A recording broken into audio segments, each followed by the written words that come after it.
Eu sou Issam Itiba, psiquiatra, educador, terapeuta e escritor, além de palestrante. A felicidade é do tamanho do sonho. Quanto maior é o sonho, maior a felicidade quando você consegue. Livros são sementes que o destino leva por caminhos que o próprio autor desconhece. Este livro, Educação Familiar, Presente e Futuro, é um livro conteúdo sobre educação sustentável.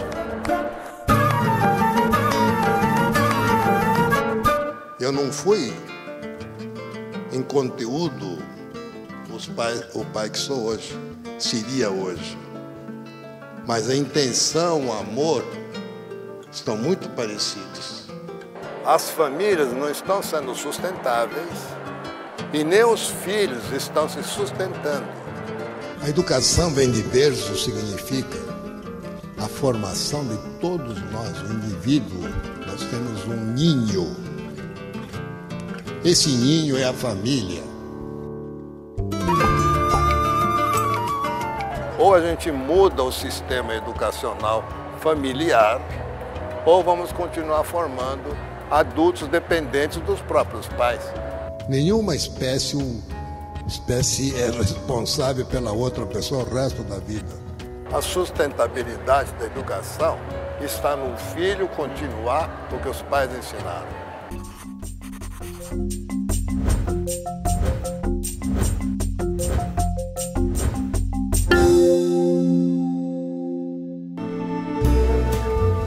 E é para falar sobre os desafios de educar e os relacionamentos familiares que o Sempre um Papo desta semana recebe Issam Itiba, o autor do best-seller Quem Ama, Educa e de diversas outras obras que conquistaram leitores de todo o Brasil, como Pais e Educadores de Alta Performance, Anjos Caídos, Como Prevenir e Eliminar as Drogas na Vida do Adolescente e Homem Cobra, Mulher Polvo.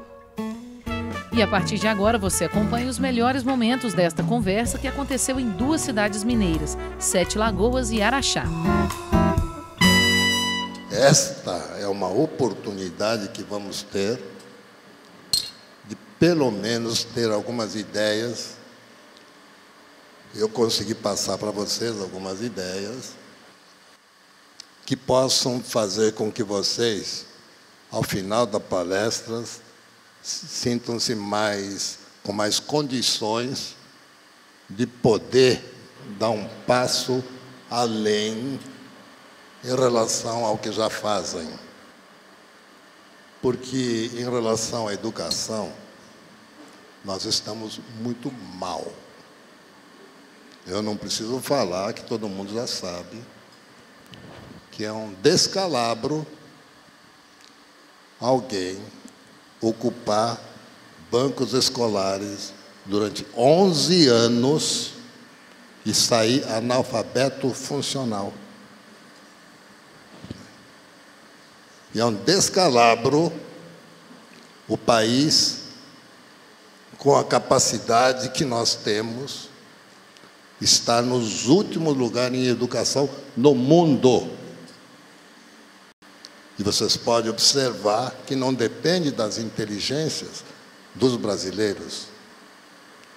Depende de toda uma falha de um sistema que fez com que eu pensasse muito. Eu sou médico, durante 22 anos exerci a função, e exerço ainda, a função de psiquiatra. Fui professor lá no Hospital das Clínicas, saí de lá, fui para o Instituto Sete Sapiens, para dar formação de terapeutas de adolescentes, porque eu achava que eu sozinho não ia dar conta de atender tanta gente.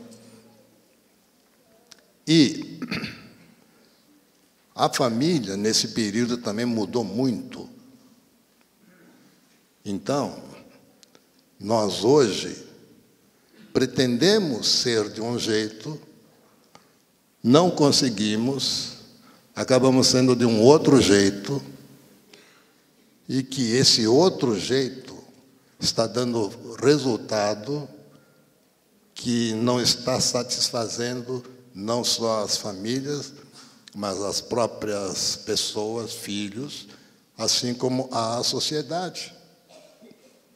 As famílias não estão sendo sustentáveis e os próprios filhos não estão se sustentando.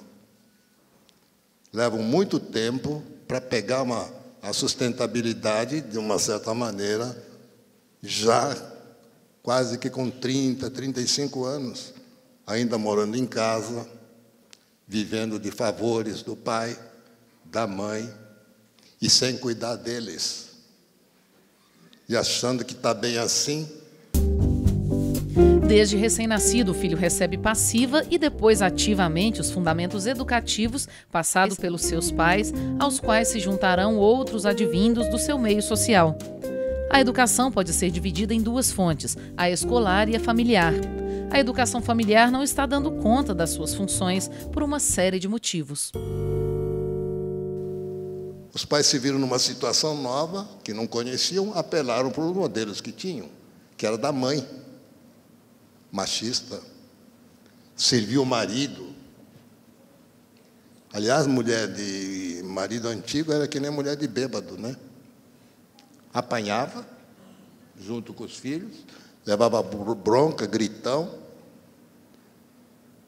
e estava bom, porque é com ela que ele gritava. Pior quando ela começa a querer gritar com outras. Então, ela segurava o marido. Quantas mulheres não aguentavam esse negócio? Porque, no fundo, era um homem bom. Não tinha romance nenhum. É um topeira. Mas não tem importância. Ele é tão bom com os filhos. Compensações, né?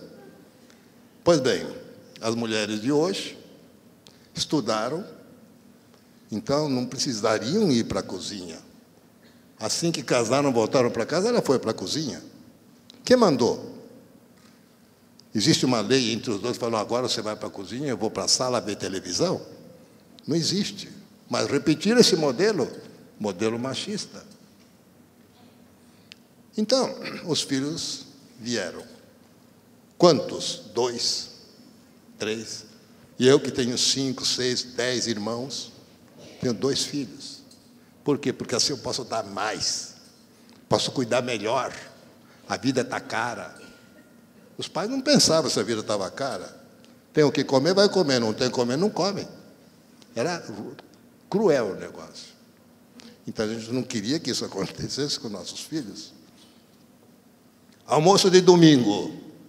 Virou tradição, né? Costume. Então, vão almoçar em casa? Vão. Macarrão instantâneo. Para não falar miojo, lógico, né? A gente não se fala a marca, né? Fala o produto. E frango. Pronto. Aqueles que ficam virando na televisão de padaria.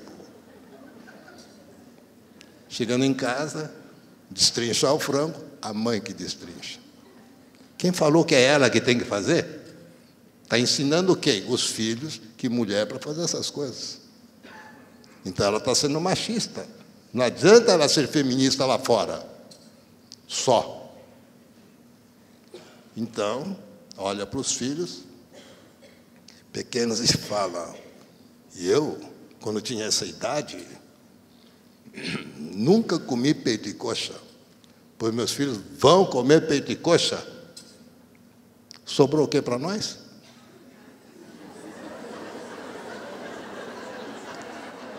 Nós somos uma geração de asa e pescoço, gente.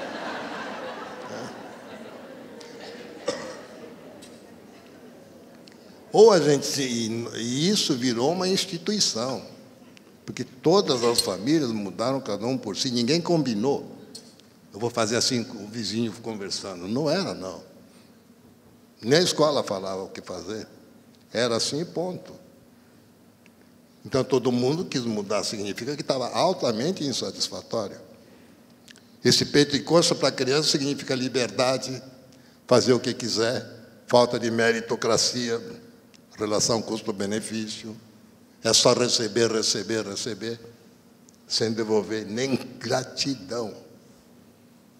Eles não aprendem hoje, está pior um pouco, porque nem empatia eles estão aprendendo, nem simpatia eles estão aprendendo. Hoje as crianças são muito antipáticas. Então a mãe está sofrendo e ele está lá no negocinho dele que está bom. Então não tem empatia, mas esse é um outro capítulo que logo eu volto. Então os pais, com isso, pretendiam que os filhos fossem poupados do que eles sofreram. E hoje, nós, depois que passou, avaliando o que foi feito, a gente percebe que os pais deram para os filhos o que não tiveram, mas não deram para os filhos o que eles aprenderam, de lutar de vida, essas coisas. Não, foi muito de graça. Tão de graça que hoje um filho, atendi recentemente, falei o seguinte, que uma mãe levou um filho para o aniversário do amigo, 7 anos de idade. O menino chegou com 2 presentes. Aí, a mãe ficou toda feliz, a mãe do aniversariante. Pegou um presente, foi pegar outro, o menino fez assim, aí a mãe desse menino explicou. Esse outro presente é dele. Ele comprou para ele, senão não compraria para esse amigo. Veja só. A gente fala, nossa, que absurdo. Mas quem de nós, que tem 2, 3 filhos, a festa de aniversário de um filho, a gente olha para o outro, fica com pena e dá um presente também? Quem já fez isso? Eu já fiz. Muita gente fez isso. É inocente, é querer bem. Só que não é sustentável. Porque o que ele aprende, que qualquer aniversário ele também pode ganhar. O mérito do presente é ser aniversariante. Então a meritocracia tem que existir. Tudo isso para dizer o seguinte, que eu não fiz o que hoje eu sei. Então, como é que fica se você não fez? Como é que você fala essas coisas? E justamente porque eu sei. Porque hoje eu estou muito melhor do que eu era um tempo atrás. Por conhecimentos, por estudos, por atendimentos, por acompanhar pessoas. Com isso, então, eu não fui em conteúdo o pai que sou hoje, seria hoje. Mas a intenção, o amor, estão muito parecidos. Os filhos nascem diferentes uns dos outros, tornando-se indivíduos únicos. O que os diferencia em termos de competências são as inteligências múltiplas com que nascem. Os pais deveriam fazer o mapa dessas inteligências com cada um dos filhos para perceberem quais são as suas aptidões. Nenhum filho nasce com talento, mas o talento terá a base mais sustentável se for escolhido conforme o seu mapa das inteligências múltiplas. Quando a gente obriga um filho a guardar brinquedos, isso não é trabalho escravo. Estão passando um valor que a escola não passa. A escola cobra responsabilidade. Nós temos que ensinar responsabilidade.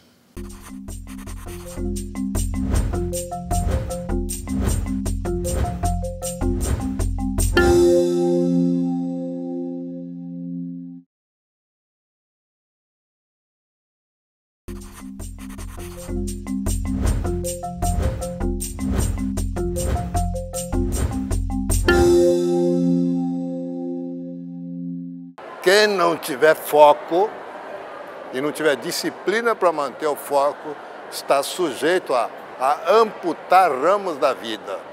Exemplificando, você chega numa faculdade, por algum motivo você encrenca com uma matéria, um professor, você larga a faculdade, Quem larga a faculdade está amputando esse ramo da vida. A faculdade é um portal que vai dar direito a trabalhar num mundo muito grande. Você corta esse mundo, vai para uma outra faculdade, se desentende outra vez. Então, larga. Você fechou outro mundo. Na realidade, você está amputando. Não é a sua carreira. Você está se tornando cada vez menos competente. E hoje não é difícil encontrar jovens com 30 anos, 3 faculdades e que não conseguem trabalho, porque não aguentam frustrações. A internet ensina a pessoa a ser imediatista, porque se não vier na hora que você quer, você faz um joguinho, muda, deleta, procura outra coisa, sem valores. E a família tem que passar valores, e as escolas, conhecimentos.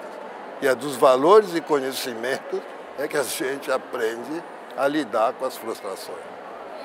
Hoje, eu vou informar para vocês o que costumo, trabalhar e vendo no que vocês possam aproveitar.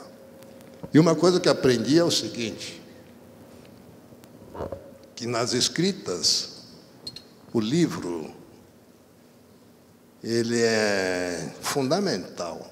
E aí também descobriu uma definição legal, que livros são sementes que o destino leva por caminhos que o próprio autor desconhece. E que quando encontra um terreno fértil, ele pode germinar e dar um fruto diferente do original. Ou seja, é a sustentabilidade. Por quê? Porque uma ideia, para prosseguir, tem que ter a participação da pessoa. Se não tiver a participação da pessoa, ele só consumiu a ideia. Agora, quando ele pensa em torno, aí começa a querer praticar, no começo sai meio torto, logo vem os benefícios ou prejuízos, a pessoa abandona ou adota. Né? Esse é o caminho da sustentabilidade.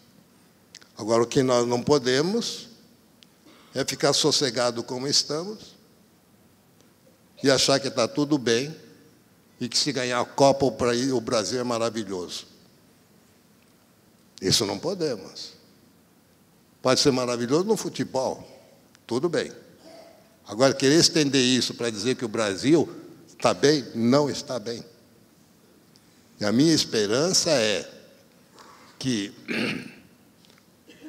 vai chegar uma hora que cada um vai cuidar do seu filho, porque cada um tem interesse em cuidar do seu filho, quando principalmente souber o seguinte: todos nós vamos viver mais do que os nossos pais, teoricamente, né? Quem não gastou a vida. E aí, nós vamos ficar velhos. Aí, um belo dia, um filho vem, e a gente está de cadeira de rodas. Falou: ô pai, está todo amoroso, eu vou ficar contente. Aí ele vai falar: puxa, está um sol gostoso, vamos tomar sol. E me leva para tomar sol, e me esquece lá.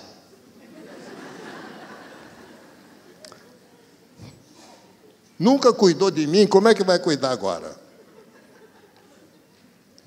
Qual era o interesse dele de repente vir? Queria o carro emprestado, uma grana extra, sabe, está com uma namorada nova, é a 5ª namorada depois que separou. É assim. É esses filhos que nós estamos criando que não aguentam frustração e trocam. Não aguentam uma frustração numa faculdade e troca de faculdade. Faculdade é um portal através do qual a gente ganha um mundo totalmente diferente do mundo que eu estou. Por isso eu vou para a faculdade. Se eu corto esse portal, tem muitos outros. Mas se eu corto 3, 4, eu fico com um trintão de hoje. O trintão de hoje tem 3, 4 faculdades. Ele é inteligente, Ele passa na faculdade que quiser, mas ele não aguenta ser contrariado, não aguenta ser cobrado, aí ele muda de escola. O que manda na vida dele não é o desejo dele. O desejo dele foi entrar na faculdade e se tornar um profissional. Esse é o desejo. O que fez ele mudar de vida é não aguentar a frustração. Não aguentar que a vida não é como ele quer, simplesmente. A vida não é como a casa dele. O professor não é como o pai dele que vai falar amém para tudo. Nem a mulher que ele quer vai se submeter como a mamãe se submete aos caprichos desse garoto que não arruma a cama, que vem comer a hora que quer, deixa uma bagunça danada, e é ela que arruma tudo. Os pais podem até abrir as portas do mundo para o filho, mas é o filho que ingressa no mundo caminhando com seus próprios pés. O filho tem que praticar o que nós ensinamos, porque senão ele não aprende. Ou se aprender, ele esquece. O que consagra o aprendizado é a prática, o fazer. Quem faz, aprende. Porque quando a gente obriga um filho a guardar brinquedos, isso não é trabalho escravo. Estão passando um valor que a escola não passa. A escola cobra responsabilidade. Nós temos que ensinar responsabilidade. Responsabilidade é um valor intangível, não dá para medir. A gente sabe quem é e quem não é. E a gente confia ou não. Não é como força física que eu sei, o cara aguenta 50 quilos. Matemática, eu sei que grau ele tem, então eu consigo medir. Isso são coisas da escola. Coisas da casa, só a família consegue. São os valores intangíveis.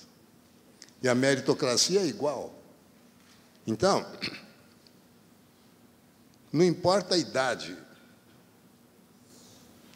tem que haver uma regra que ele aprenda que a liberdade carrega no seu bojo o arcar com as consequências. Não importa a idade, a vida inteira foi assim, só que nós pais não deixamos ele sentir. Um dos exemplos que hoje eu uso muito é o filho que não quer estudar, ele é inteligente, é como esse de 30 anos, que consegue entrar em qualquer faculdade, mas desiste no segundo ano para entrar em outra faculdade. Ele é um estudante eterno, profissão, estudante. Então, hoje, a gente percebendo isso, a gente tem que começar a mexer, que o filho tem que sair da zona de conforto para mudar, senão não muda. E para sair da zona do conforto é fácil, porque os filhos dependem de nós, mesmo adolescentes. Vocês imaginem uma situação como essa. Eu tenho um filho muito inteligente.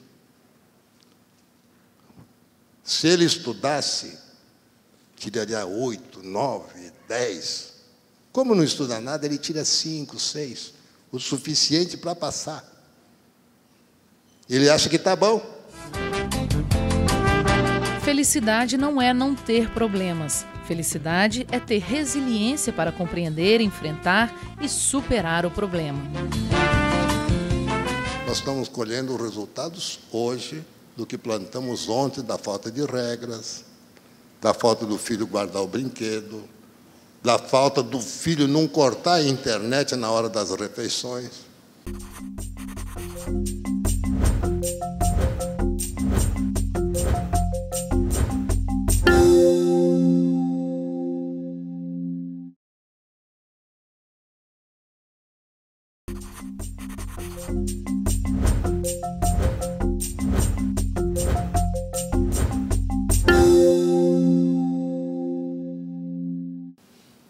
Quem produz, inova.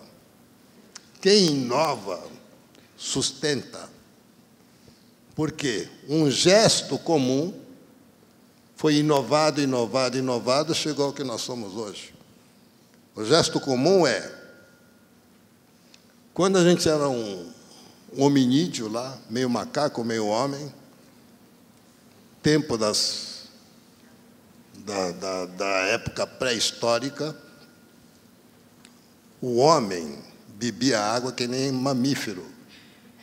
Abaixava a cabeça à altura da água. E era predado porque ficava vulnerável. E nós não temos, naturalmente, defesas, nem para atacar, nem para se defender. Corremos pouco, somos fracos, dente fraquinho, força física fraca, velocidade não tem. Sabe, nós somos presas fáceis. Então tinha que, para poder sobreviver, alguém ficar de vigilância.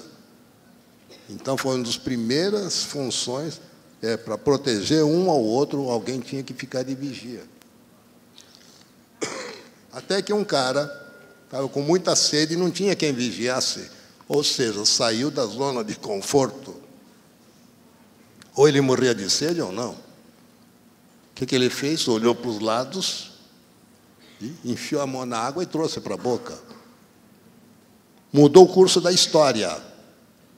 Hoje qualquer um consegue beber água aqui no copo, sem ter que ir para o mato, para a fonte. Por quê? Porque aquela ideia foi evoluindo, acumulou em casa, começou a canalizar para chegar em casa, daí para frente. Hoje temos aí as companhias todas, benefício de água, etc., etc. Então, o que sustentou esse gesto é o que nós fazemos hoje. Alguém pensou em acumular água em casa? Alguém pensou em transporte? Alguém pensou em usar gravidade? Alguém pensou em trazer de longe a água para a cidade? Isso é o nosso benefício. Portanto, quem sustenta, né? Quem inova, sustenta. Agora, quem sustenta é feliz. Esse que fecha. O que é feliz? Feliz é fértil. A origem da palavra feliz, no hindu, é fértil. Quer dizer, não é a pessoa que tem pensamento desertificado pelo tudo igual, tudo repetido. Tem sempre novidades. Qualquer relacionamento humano de duas pessoas que se amam, se ficar repetindo só o que já fazem, eles se separam. Por que se mantém? Porque se reatualizam um ao outro. Então, fértil significa ter vontade, sonhos, e conseguir realizar. A felicidade é do tamanho do sonho. Quanto maior é o sonho, maior a felicidade quando você consegue. Então, quem não sonha não tem jeito, né? Fica na mesmice do deserto. Felicidade é a coroação eventual e gratuita de várias dimensões que eleva, como numa onda, a sensação à plenitude do prazer do viver saudável. Ser feliz é um estado duradouro ao gerar, gerir e nutrir, em equilíbrio dinâmico com a vida. Como é que fica essa juventude hoje? Essa família formada por pais angustiados, com filhos na internet, que hoje já não tem mais o diálogo dentro de casa. O diálogo dentro das famílias desapareceu. É um problema. Quando eu abro para a pergunta, vem sempre aquela de matar a gente, né? Não vem uma facinho assim, tal, para ir aquecendo. Vem logo uma para... né? Pois a família está como a Rai está falando. Vocês podem reparar até em restaurante, de domingo, família em almoço de domingo, porque não se come em casa, vai para restaurante, ninguém conversa com ninguém. Cada um no seu celularzinho, e vira e mexe o mais velho porque quer tomar o do outro, e dá pau ali, e de repente um grita.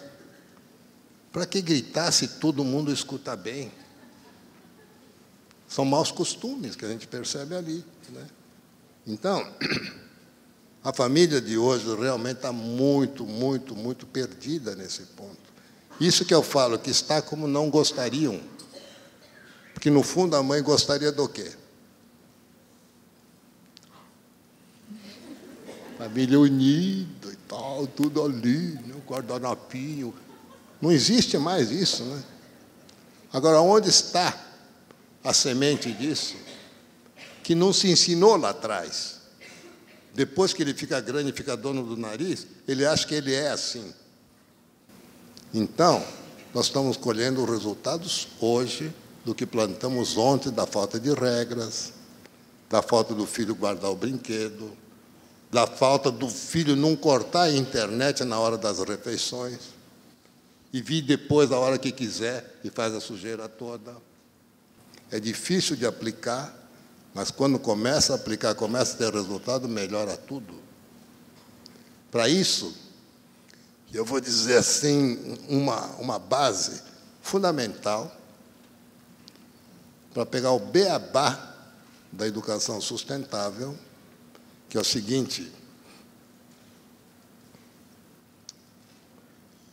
quem ouve, esquece. Porque a nossa capacidade de ouvir não é tão grande, a gente se lembra mais ou menos da manhã, depois de amanhã lembra que a sensação que estava boa, um mês depois você já não lembra do conteúdo mais. E acabou. Então não deu sustentabilidade nenhuma a palestra. Então, quem ouve, esquece. Quem vê, imita. Quem vê e imita significa: se eu vejo, eu quero, eu faço igual, até que eu vejo um outro que me interessa mais. Porque eu só copio, eu não estou criando, não é meu, é do outro.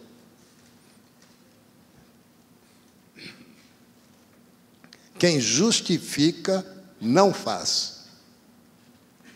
Isso até em empresa é assim.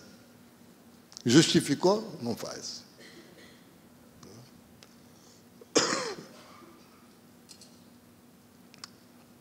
Quem faz, aprende. Muito mais do que quem estuda. Por quê? Porque para fazer, você usa o corpo todo e todas as sensações. Então não adianta uma pessoa ser doutor em como se anda de bicicleta, estudado em X faculdade. Se ele nunca subiu numa bicicleta, ele não sabe andar. Porque basta andar uma, duas vezes, ele pegando a noção de equilíbrio, ele consegue andar. E isso não se ensina, isso se sente. Portanto, quem faz, aprende. Nossos filhos estão cansados de ouvir nós, imita algumas coisas que só dá vantagem para eles. Nós justificamos o filho da mãe quando não faz as coisas. Coitado, ele está cansado. Como então não guarda o brinquedo porque está cansado? Sabe, a gente justifica, e ele não precisa fazer, porque tem uma justificativa para não fazer. Então, meu filho, quando ele me desrespeita, eu tenho que exigir que ele me respeite. Agora, eu sei que tem que respeitar, então pratique. O que não posso é aceitar que você me maltrate. Você depende de mim, e como que você me maltrata?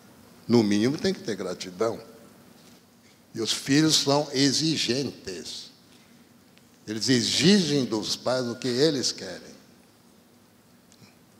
Então, quem faz, aprende. Quem aprende, produz. E só quem produz, inova. Não tem essa. Eu nunca dei aula e ficar dando conselho para o professor.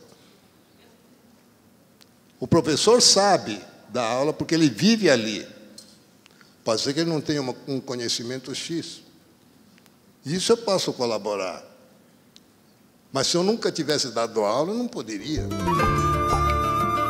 Ninguém cria nada do nada. A invenção e a descoberta advêm de uma produção que não mais satisfaz, busca melhores resultados. Quem já fez, faz melhor do que quem nunca fez.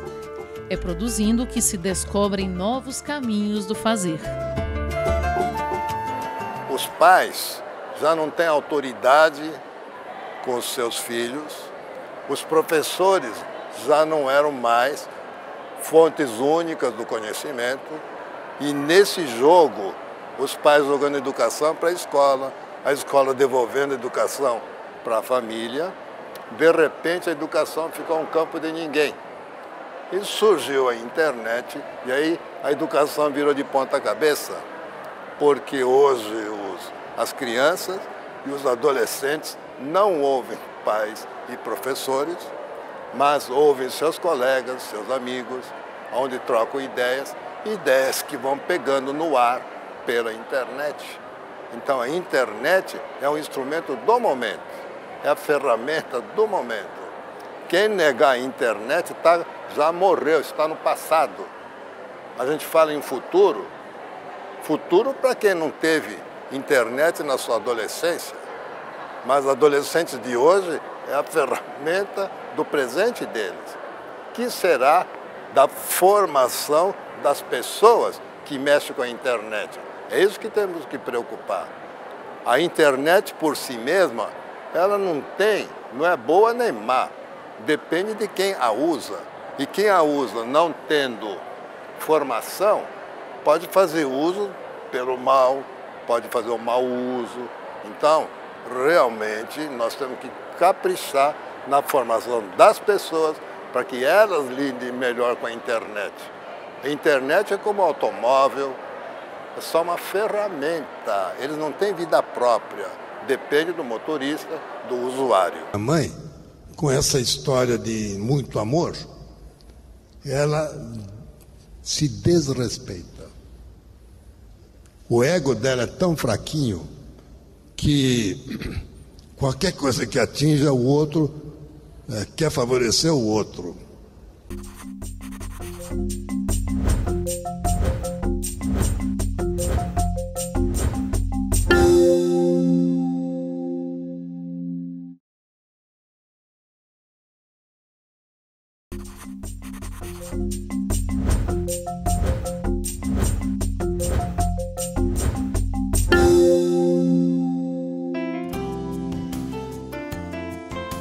E neste bloco do Sempre um Papo, a conversa com Isamitiba, que teve início em Sete Lagoas, seguiu para Araxá.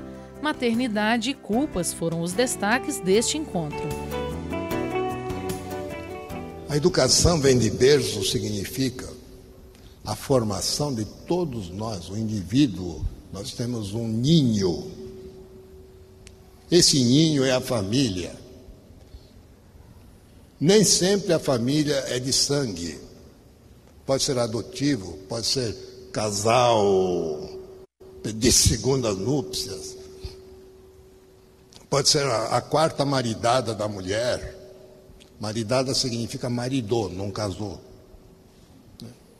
Então, tem vários tipos, mas para a criança importa que ela tenha um colo inicial de vida que vai organizar mentalmente o seu corpo.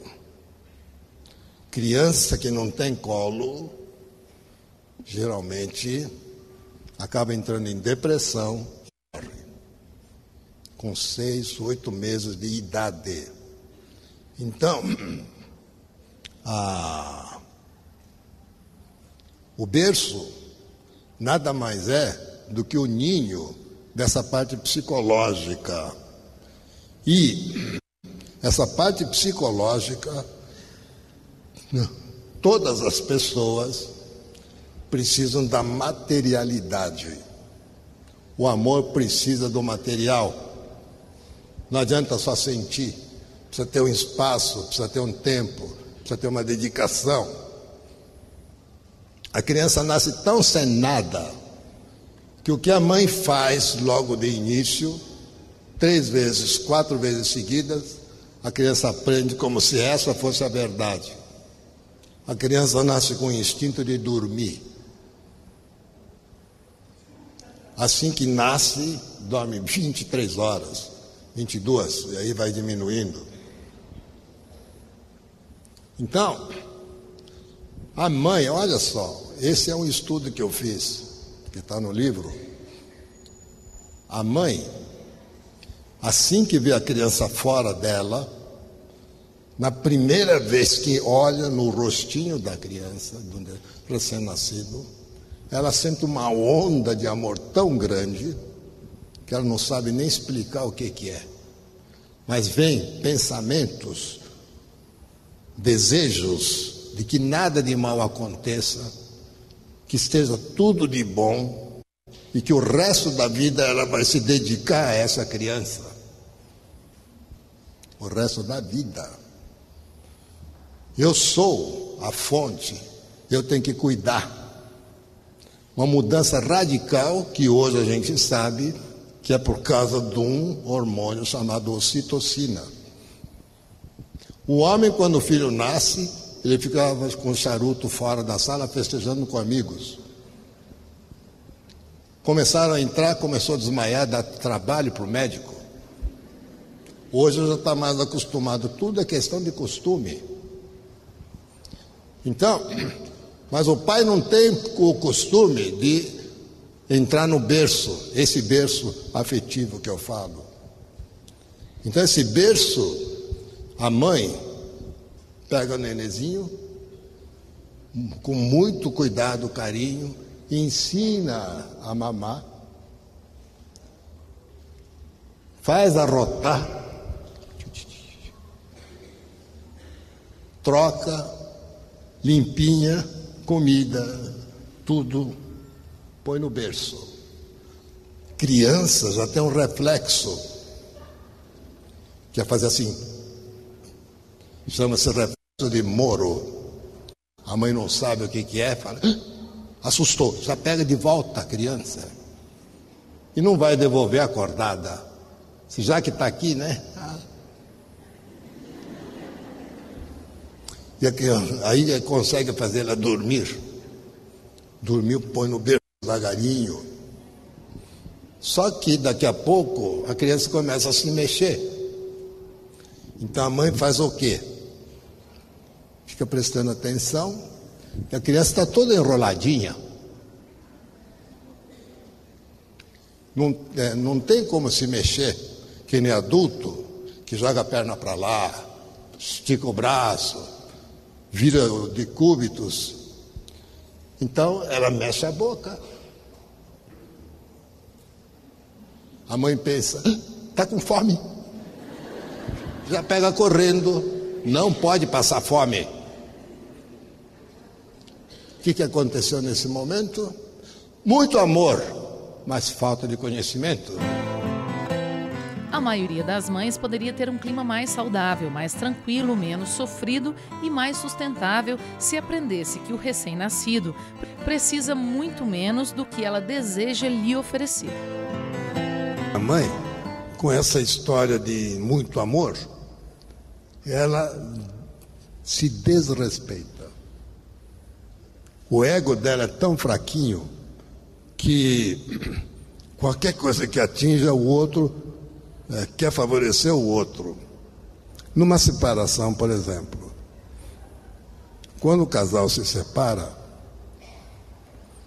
o homem fica com os bens materiais, dinheiro, iate, as propriedades, fazenda. E a mãe fica com os bens afetivos, filhos, dor de cabeça, educação, médico, cuidado de noite. Que troca é essa? A mulher tem cargos, ganha bem, tem carro, dirige a vida própria, viaja sozinha, olha.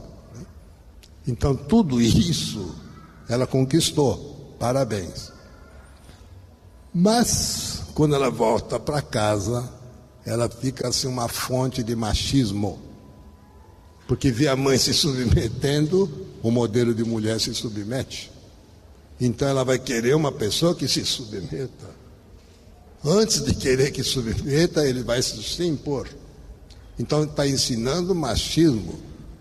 Porque, veja bem, embaixo de um folgado tem sempre um sufocado. Geralmente a mãe. Então, o folgado não nasce folgado. O sufocado que pega as funções do folgado, e ela faz, e aí ele fica, o de cima começa a não fazer e fica folgado. Então, na questão da culpa, é a mesma coisa.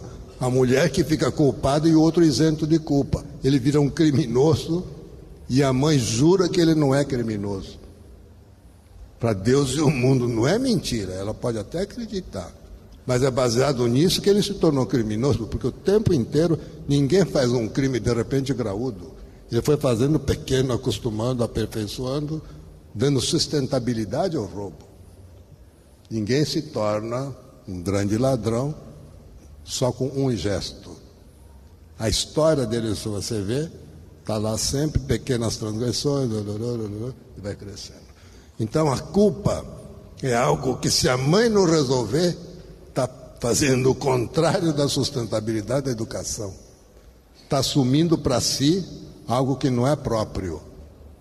Que aquela ideia de que sou responsável o resto da vida não é. Nenhuma espécie é responsável pela outra pessoa o resto da vida. Essas culpas de mãe não são adequadas. São todas resultantes do conflito entre o chip emancipado, que a autoriza a trabalhar fora, longe dos filhos, em contraposição ao chip machista, que cobra dela a dedicação integral da casa. A leitura é essencial para o educador, porque a experiência de vida que cada pessoa tem é muito pouco. Não dá para preencher o papel de educador, porque além da matéria, ele tem que ter muito mais vivências para poder incluir o sistema de vida do seu aluno, do seu educando, nas suas aulas. Então, a leitura é fundamental, que é um meio de apressar o aprendizado.